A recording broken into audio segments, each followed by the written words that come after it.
Muse, you know my history. You and I go way back, way back. And you were there way back when I was studying acting and learning the trade, tricks of the trade. And you remember back in undergraduate school when I was wide-eyed and excited and didn't know anything about the craft. And I was studying under a man who, bless his heart, he didn't, I think he had passed the zenith of his career and was ready to give it up. And because of that, he phoned everything in and didn't really have much to offer us. But in my own natural curiosity, I decided that I had to learn on my own. So I dove into all of these different things and trying to read as much as I could without having the background knowledge with which to understand them. And I came across Konstantin Stanislavski, and everybody outside of the acting community would know him as, or they actually probably wouldn't know him, but they probably heard of the method acting. And you've heard of all of these different actors in Hollywood that claim to be method actors, and truth be told, they aren't, because they're just, and I'm not even going to bring up examples because I don't like to badmouth people, but so I tried to learn about method acting, and without a teacher to guide me, I became very easily misinformed by it and didn't learn much. And then I went on to graduate school, where I then studied the Meisner technique under the tutelage of Christine Holtvedt, who really knew the Meisner technique and was able to impart her wisdom upon me. And I successfully took in that method and was able to make use of it. And while I was in graduate school, I finally was able to turn my sights back on Stanislavski's writings and take a look at the Stanislavski method of acting. And I know you're wondering where I'm going with this, but I do have a point. And I learned very quickly that even Stanislavski had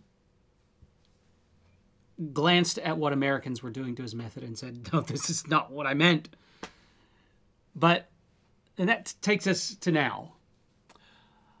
I like to go out into the great world of Google and catch up on what other writers are doing and how they're working and such. Just to see, kind of compare notes, see what's going on in the world, the craft. And today, my searching led me to an article about method writing. And I started reading about method writing. And very quickly, I kind of started realizing that, oh my gosh, this is kind of what I do. It's a very organic approach to writing. It's just kind of letting go and diving deep into the waters of the work. But of course, then there were these writers that were taking this to an extreme, kind of like some Hollywood actors do, where, I read an instance where one author decided to take just his smartphone and hide in a cupboard in his house and write this entire novel in the cupboard of his house. And, whatever. If it got him where he needed to go, great. But what this made me think about, or reminded me of something that I've been going through and thinking about a lot lately. And I have, right within the span of a month, I have been simultaneously working on 4 pieces. I've been working on Suicide Machine, POTUS, and then 2 short stories that were submitted to anthologies. What are they called? The Full Lucifer and My Last Meal or something like that. And what was interesting was that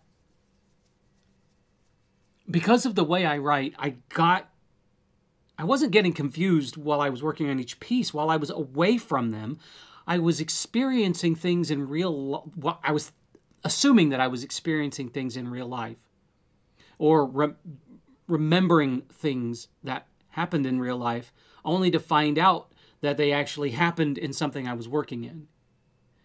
And the thing was my brain couldn't disconnect from reality to my fiction. And if I were to say that there is an equivalent within the writing world to Stanislavski's method acting, I would have to say it is a style of an organic style of writing in which the author throws themselves so deeply into their work that sometimes the disconnect between reality and fiction becomes fused, and it's difficult to distinguish between the two. And a part of that, for me, is the way in which I write characters. To me, they become real people. Flotsam in Punk Ass Punk and POTUS is a real person to me. And part of that is because there is so much of me in Flotsam. And discerning between the two sometimes becomes difficult, which on one hand makes it really easy to write that character, and on another hand it makes it really easy to pull away from that character and be able to see from above. And there are times when you're writing a novel, where you're writing a character or a scene or a story arc or whatever, when you have to be able to pull away from the character's point of view and look from above and say, is this working? And when I'm writing Flotsam, I always just assume it's working because it's just me there. It's so many of my opinions, and it is, I think, even more so than I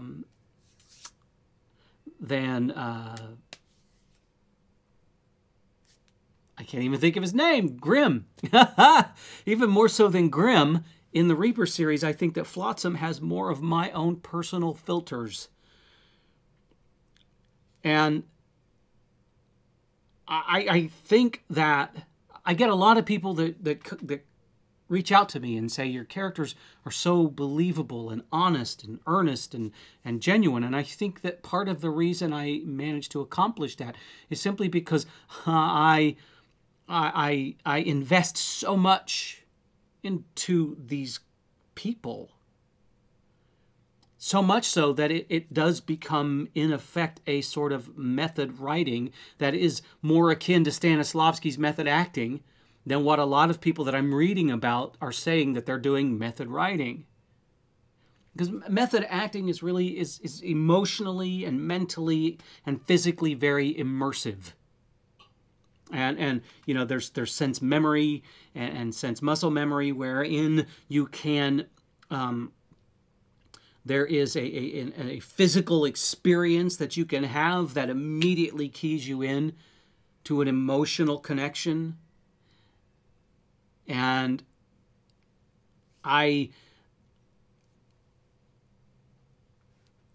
that's where I think that's where I come from. That's my perspective of as a writer is that I need to have those physical and mental and emotional connections with these characters that I am writing, because if they're going to be believable to the reader, they have got to be believable to me. And the only way for me to make them believable is to invest that level of connection to them, such that sometimes it's kind of hard for me to discern their reality from mine. So that I'm going about the day and I have to stop and think, wait a minute, did that happen to me or did that happen to Flotsam? And I know it sounds crazy, and I'm not making this shit up. I've never been one of those writers that say, oh, I talk to the voices in my head, so blah, blah, blah. I don't have voices in my head. I have never been diagnosed with an emotional or a mental issue. And I think, to me, it's insulting to people that have been diagnosed with mental issues to blabber on about, oh, I've got voices in my head. No, you don't have voices in your head, because if you had voices in your head, you'd be on medication or you'd be going to a psychiatrist. But there are times where a memory will accost me and I have to go, wait a second. Did that happen to me? Or did it happen to Flotsam or Grimm or Foster Donovan? And sometimes it takes me a bit of time to go, yeah, that happened to Flotsam. I know it sounds a little bit left field, but, you know, artists invest. They deeply invest in their work. And I have always, this is just for me. I only apply this to me. If you apply it to you, that's great, but this is for me. If I am not, that's a cat. If I'm not deeply invested in my work, deeply enough invested in my work that things like that happen, then I don't know that I'm invested enough.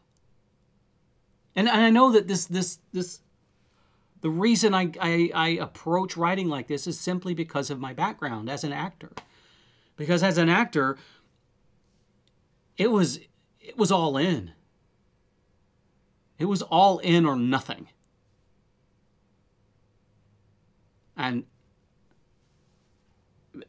mediocrity was never on the table. It was I have to shoot for the impossible. And I remember, God, I remember way back in undergraduate school, I was playing Mozart in the production of Amadeus, and it was the only time this ever happened to me. And I think that it was because I had such a kinship to the character. But I was on stage during one scene towards the end, and I remember the Requiem was playing. And if you know Mozart's Requiem, it's one of the single most brilliant pieces of art to have ever been created. But the Requiem was playing, and I am screaming for my father, and I remember having this out-of-body experience where all of a sudden I was no longer looking through my eyes. I was outside of I know this sounds crazy, but I was outside of my body watching myself perform this scene, and it was no longer me. And there was just this otherworldly connection that I had with that moment. And those are the kinds of things that artists strive for, or artists should strive for. Such that when they're writing their scenes, if you're a writer, when you're writing scenes, they should be believable.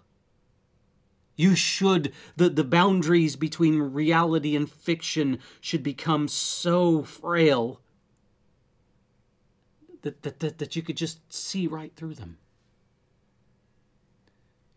And everything blends together, and you don't know where. It's that moment where you're writing a scene before you go to bed, and then you go to sleep, and then the next thing you know, you're having a nightmare or a dream about that scene, and it's just this continuation of the fiction. And then you wake up the next morning, and you wake up thinking, which did I write and which did I dream?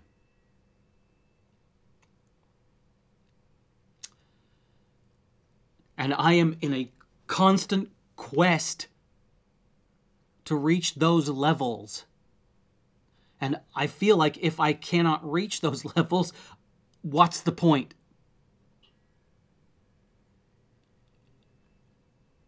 I know it sounds hokey, Muse, but you know me. This is who I am. And to me, this is my art.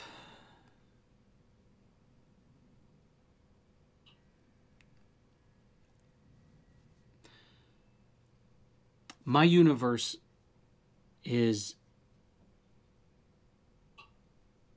intrinsically connected, quantifiable by my art. And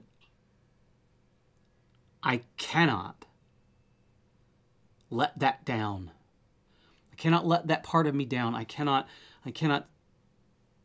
have to give it everything I have. And yeah, it was so much easier as an actor because there were so many different ways you could approach diving into the art. So as a writer, it's been a challenge for me, but I think that I have finally reached a point where the paramour, not the paramour, but the epitome, that point, that thing that I have to reach for is that melding and mingling of reality and fiction to the point where sometimes I just don't know which is which.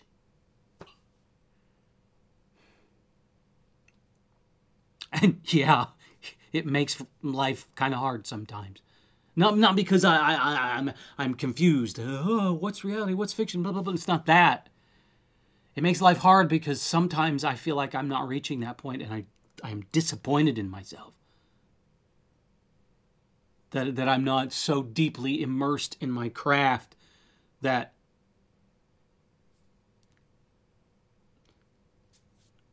it's all reality.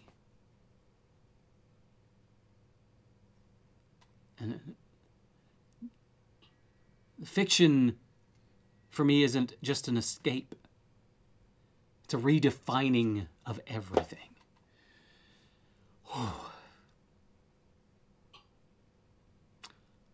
Lost you now, haven't I?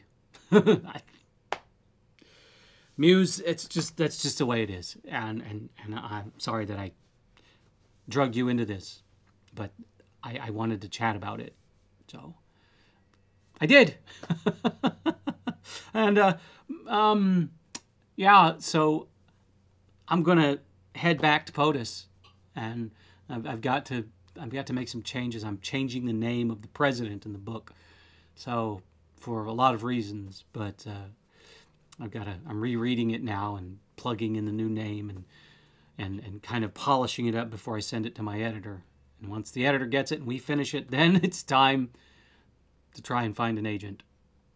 So anyway, Muse, thank you for listening to me. I really needed to get this out of my system because it was bugging the hell out of me. And I knew that you would not let me down. Why? Because yes, Muse, you are awesome.